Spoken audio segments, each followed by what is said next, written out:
Excited about that performance right there. We got a lot of respect for BYU, and our kids on both sides of the ball really executed the plan to a T. Was excited how we ran the ball.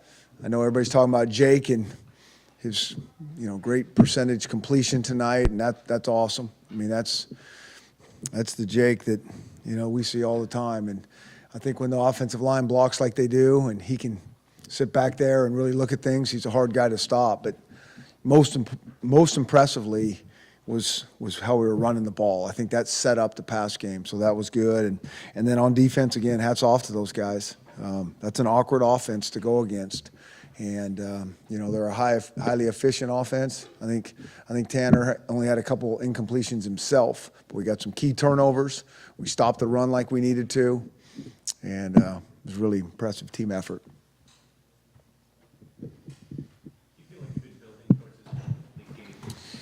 Well,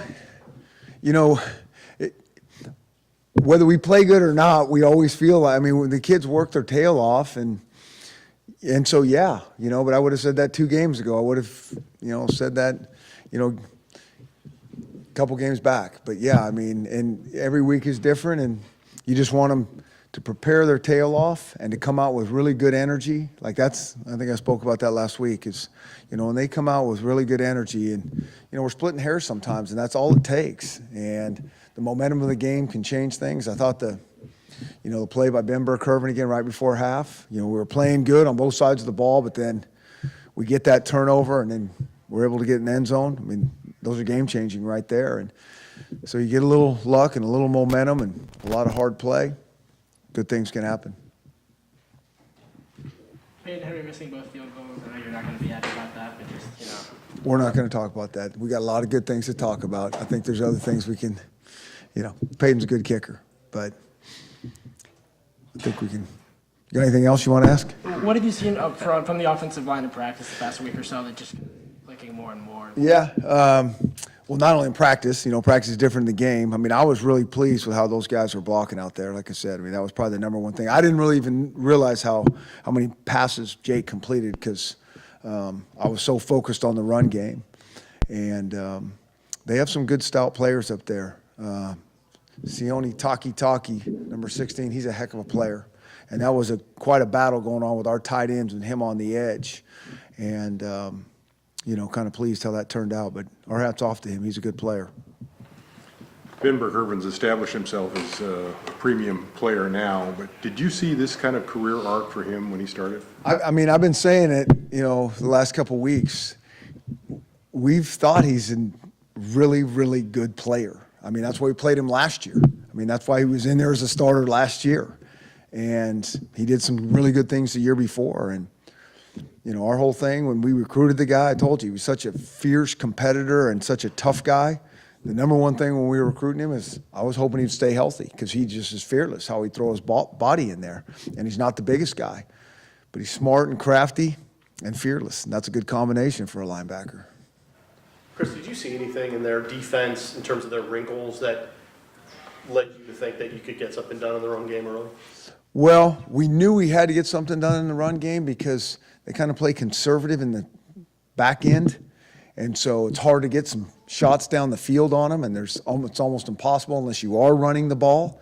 So we were so fixated on that I think because it allowed Jake to set his feet a little bit and take some play action shots downfield. We got a couple that he threw in there real nice, and it was a good balance. I thought Bush called a great game, and it was a good balance. Those stretch plays early and then the nakeds that were kind of off of that, was that part of the thing that immediately showed up when you thought you could exploit some things? Yeah, and usually if the run game's not going, that play action game off it isn't nearly as effective. But you got to be able to establish the run, or they're not going to honor that stuff. So it was, like I said, that's why I keep coming back to the run game, and pleased with that. Having a safety lead your defense in sacks, Taylor Rapp has 4 now. Kind of what are you seeing from the pass rush? Coach Lake said that everyone's a pass rusher on defense. Just what are you seeing? Yeah. I think from an offensive perspective, I think it's really hard when they're bringing secondary guys, secondary pressures. Those are always a thing that everybody's concerned with on offense. And so we do a lot of that. We have really good players that he brings off the edge or up the middle. And it's, name of the game is just getting to the quarterback. Doesn't matter how you do it. And that's one of the ways. When someone gets to that second level, are you guys anticipating he's going to break one of these? I really am. And, and he will. He will. I think, he'll break some of those arm tackles they're getting him a little bit. But he's doing a great job. And, we'll keep having he and Miles with that 1-2 punch right now and keep going until they get something done big. Coach, Ben Kirvin makes that play on defense, and then Jake uses his feet to go in right before halftime. How big is that in terms of the combo offense-defense? Yeah. I thought that was play of the game. I mean, I think there was 11 seconds left when we got the ball back. We were feeling good about ourselves going in 14-0, and we're getting ready to call a timeout when Ben knocked that ball out. Maybe we come after the punt a little bit. But that was play of the game. And then Jake completes a little 5-yard route, get us a little bit closer, and then, Bush, another great call on the quarterback draw. Coach, offensive line, they just looked like they were just really in sync tonight, and you're rotating some guys in there too. Is that something that they're just coming together, or you're playing Auburn, Utah, just the quality of defensive lines you've seen? Can you explain what happened tonight that was different? Yeah. It's hard to know. We'll look at the tape and analyze it. It's probably a combination of all those things. They've got a lot of reps under their belt now. They've seen a lot of different defensives thrown at them. They're starting to get a little bit of a rhythm, and they were in that tonight.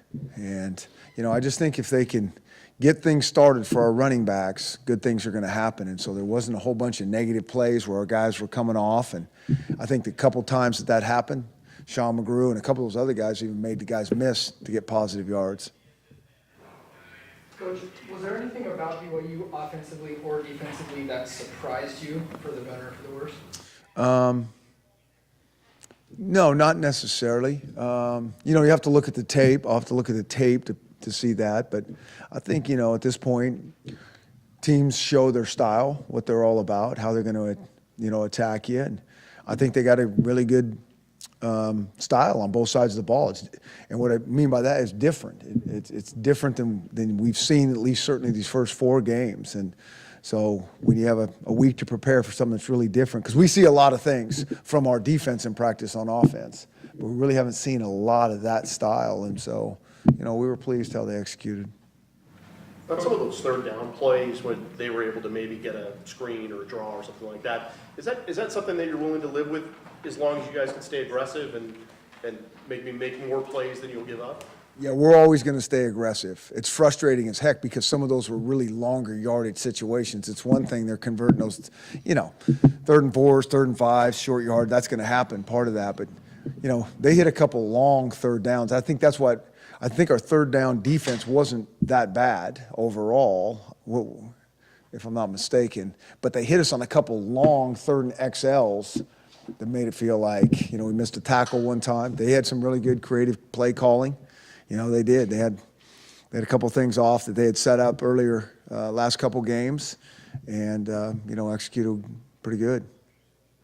Is this your team's best overall performance? You had some big wins at Utah against Arizona State, but is this the best one? Yeah, I think for sure. As a whole team, I think both sides of the ball, are making strides. And it's awesome to be home. I mean, play in front of a crowd like this, it makes a tremendous difference.